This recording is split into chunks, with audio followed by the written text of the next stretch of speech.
that hot mess that they air in the mornings called The View had to issue not one, not two, not three, but 4 corrections, legal corrections, 4 legal notes. Not to mention what they did at that debate, where once again, they tried to fact check only one side. And then when their fact checks got fact checked, they cowered. They cowered in fear. I mean, this is a pattern with them. I think the problem with that show is that show has this very specific ideological bubble in which they operate in. You know, and they always bring on a token conservative woman and they yell over her and silence her. And, you know, they did that with Megyn McCain. I'll just go for it. Yeah, there's nothing there. Sometimes comics do that. Yeah, and the other question is then, is that representative of a big constituency? I think probably yes. Well, a lot of MSNBC viewers are probably also thinking, I don't even think the MSNBC viewers, I think they're a little bit more sophisticated than that. Yeah. This is like low information, blue no matter who, like older housewives who are mad at the world. That's the appeal that Whoopi Goldberg.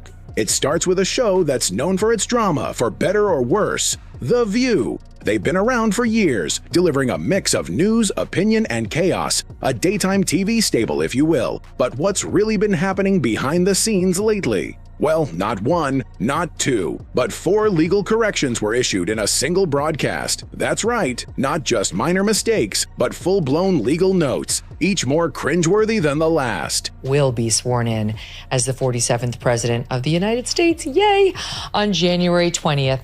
Of this month.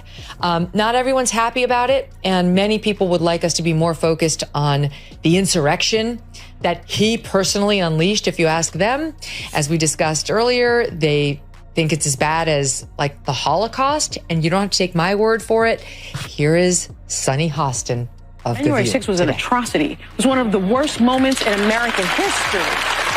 And when you think about the worst moments in American history, you know, like World War II, things that happened, you know, like the Holocaust, chattel slavery. Yeah, the January 6th is right up there next to the Holocaust. Now, if you think that's just a slip-up, consider the fact that the show was caught red-handed again, trying to fact-check only one side of a debate. And when those fact-checks got fact-checked, well, let's just say they didn't handle it well. They cowered. You could almost hear the collective gulp across the set. But this is nothing new. The View has a long history of playing loose with facts and narratives, all while acting like they're the only voice of reason in a chaotic world. It's a show that's always leaned into ideological bubbles, with their token conservative who's there for the sole purpose of getting yelled over and drowned out. Megyn McCain's time on the show was a perfect example of that. Constantly silenced, constantly dismissed. In fairness, though, I mean, The View has to be, you know, if you average out The View hosts, among the dumbest people on television. And so it's like they say the thing that people are thinking, but they say it very directly, so they expose whatever truth. But I don't think some of them are dumb. You don't think so? No, I don't think Sunny Hostin's You think it's deliberate? dumb. I think she's ideologically driven, and they have blinders on, for sure. I don't think Sunny's dumb. But Whoopi is certainly not the brightest person. And what she just said just doesn't make any sense. It's just like so silly to say. It's not a well thought out. It's like if you had an idea for a premise and it was totally baked and half baked and you went on stage with it and just couldn't.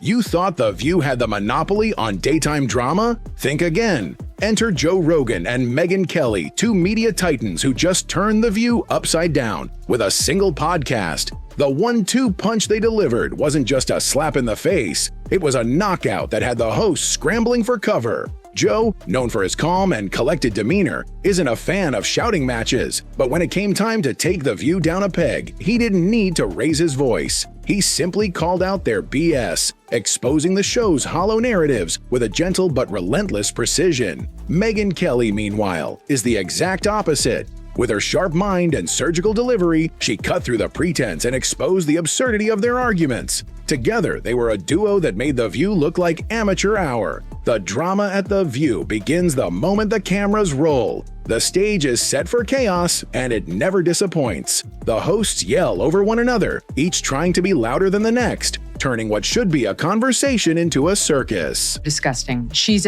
Anna Navarro in your wildest imagination. You could never solo host a show. You will only ever make it as part of an ensemble, and you could never hope to achieve the success that Tucker Carlson has. So you can sit in your little cheap seats all day long and enjoy your little negative henpecking, but your careers are going nowhere, and Tucker is about to dominate in whatever space he goes. Joy Behar is off on another moral panic. Whoopi Goldberg looks like she's doing math in her head, but not well. And Sunny Hostin is engaged in a passionate debate with gravity. Meanwhile, the audience claps like trained seals at every vague statement about empowerment and democracy. There's no debate happening here. It's not even a conversation. It's an emotional display wrapped in politically correct words, designed to sound as virtuous as possible without any substance to back it up. And then the show's tone takes a dark turn as they turn their attention to Donald Trump's 47th inauguration. This was a moment that had the View hosts in full meltdown mode. It wasn't just an outrage, it was an existential crisis.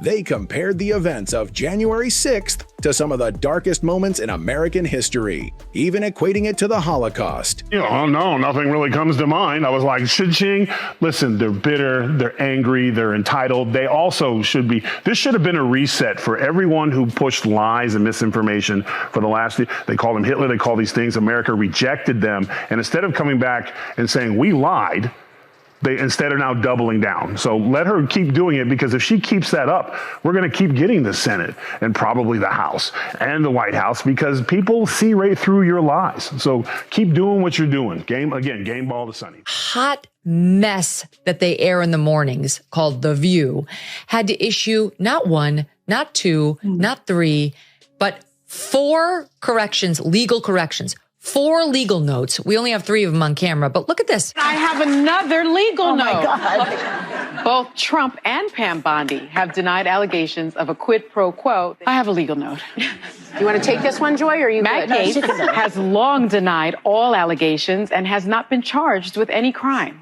That's true.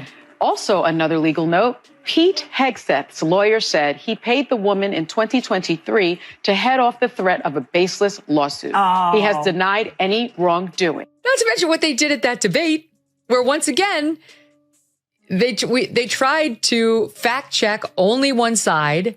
And then when their fact checks got fact checked, they cowered. They cowered in fear. I mean, this is a pattern with them. Sunny Hostin didn't mince words, stating that January 6th was one of the worst atrocities America has ever witnessed. It was a moment so over the top in its rhetoric that it made even the most ardent political observers cringe. Somewhere amid the chaos, Whoopi Goldberg tried to form a coherent thought, but it was drowned out by the clamor of the others. The result? The View became a place where nuance and reason went to die. Instead, it was all about grandstanding and self-righteousness. Whoopi and Sunny clutched their pearls, rattling off whatever was the most emotionally charged thing they could think of in the moment. But what was missing? Substance. The View had become a professional echo chamber, a place where whatever is loudest gets the most applause, regardless of its factual accuracy. Then, Joe Rogan, in his usual laid-back but cutting style, stepped in. He wasn't shouting, he wasn't throwing low blows. Instead, he calmly pointed out the glaring holes in the View's arguments.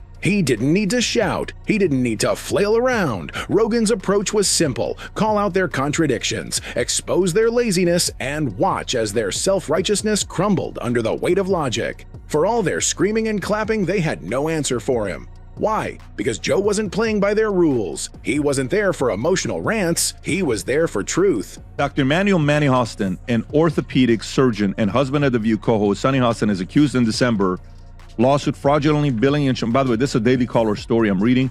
The lawsuit alleges Hostin knowingly provided fraudulent medical and other healthcare services in exchange for kickbacks and or compensation, and names him among nearly 200 defendants in one of New York's largest RICO cases. But the real kicker came when Megyn Kelly took the mic. Megyn didn't raise her voice. She didn't need to. With precision and accuracy, she tore into The View's half-baked arguments. She wasn't interested in shouting over them. Instead, she dug into their contradictions, dissecting them like a surgeon with a scalpel. When the ladies of The View engaged in a moral panic over Robert F. Kennedy Jr. or dismissed his views without so much as a 5-second Google search, Megyn calmly pointed out their ignorance. She didn't shout. She just showed them for what they were: loud, wrong, and often dangerous in their misinformation. This is the most important part. This is right after she was saying, we are run by ABC News. You should trust us, not Joe Rogan, who believes in dragons.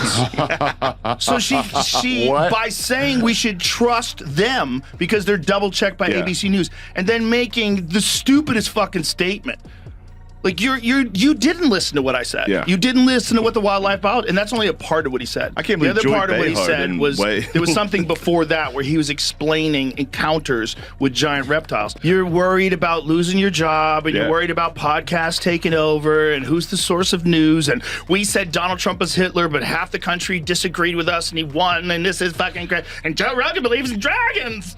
And just when you thought the drama couldn't get any worse, The View hit a new low. They were forced to issue 4 legal corrections on air. 4. This isn't just bad journalism. This is a sign of a show so deep in denial that they can't even keep their own facts straight. Not only did they get caught out on basic factual errors, but when those errors were pointed out, they did what they always do: cowered. Instead of facing their mistakes, they doubled down, pretending like it didn't matter. But the truth is, it did. The View had just demonstrated how far they were willing to go to protect their own narratives, even when those narratives were built on lies. In the world of The View, free speech only counts if it aligns with their worldview. Anything else? Well, that's dangerous. Podcasts in particular were cast as dangerous, misleading, and even threatening to democracy itself. But it's odd, isn't it? Because podcasts, unlike The View, allow for long, uninterrupted discussions. They encourage real debate, with all sides being heard.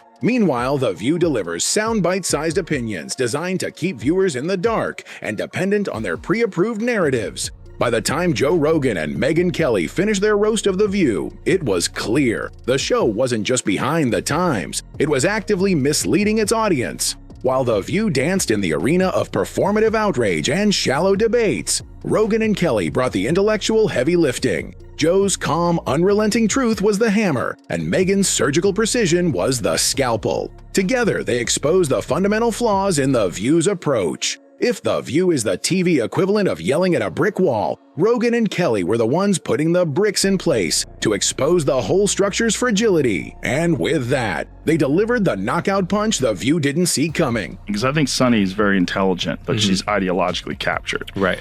You know, I think the other ones, there's a couple of the other ones don't have to name any names, who are just very dull-minded. But I think Sunny's not one of them. I think she's smart, but captured. At the end of the day, The View is an emblem of a larger issue with modern media. It's more about spectacle than substance, more about maintaining a particular narrative than engaging in honest, meaningful discussions. For years, they've operated under the guise of providing a platform for open debate, but what's actually happening is far from that. They've created a space where the loudest voices, often with the least amount of information, drown out anything that challenges their established viewpoints. The same tired arguments are recycled, and anyone who steps out of line or dares to provide a counterpoint is quickly shouted down or ignored. In short, The View has turned itself into a political echo chamber where facts take a back seat to emotional outbursts and performative outrage. But recently, Joe Rogan and Megyn Kelly have come into the picture, and they've done something that few have dared to do before. They've called out the absurdities of shows like The View, and they've done it with a level of calm, reason, and intellectual rigor that The View can't even pretend to match. Rogan, with his measured approach and knack for dismantling bad arguments, has shown that you don't need to raise your voice to make a point. His analysis cuts through the noise with logic and reason, highlighting the contradictions and laziness that pervade the rhetoric of The View's hosts. On the other hand, Megyn Kelly has proven that facts are a weapon. With her sharp mind and legal background, she doesn't just throw out opinion after opinion, she brings the receipts. She calls out hypocrisy and exposes flaws in reasoning, all while maintaining a cool, collected demeanor. Unlike The View's frantic and loud discourse, Megyn and Joe rely on the power of facts, context, and an ability to stay grounded in the truth, no matter how inconvenient it might be. And that's exactly what's so refreshing about the rise of Rogan and Kelly. They're breaking down the walls of this ideological bubble that's been so carefully constructed by The View and others like it. Instead of playing the game by their rules, where volume equals virtue and emotional outbursts are seen as a sign of moral superiority, Joe and Megyn are showing us that calm, fact-based discourse will always win in the end. They don't need to yell, interrupt, or spew out sensationalized claims. They simply speak the truth. And the truth stands strong on its own. Stay tuned for more content that cuts through the noise and gets to the heart of the issue.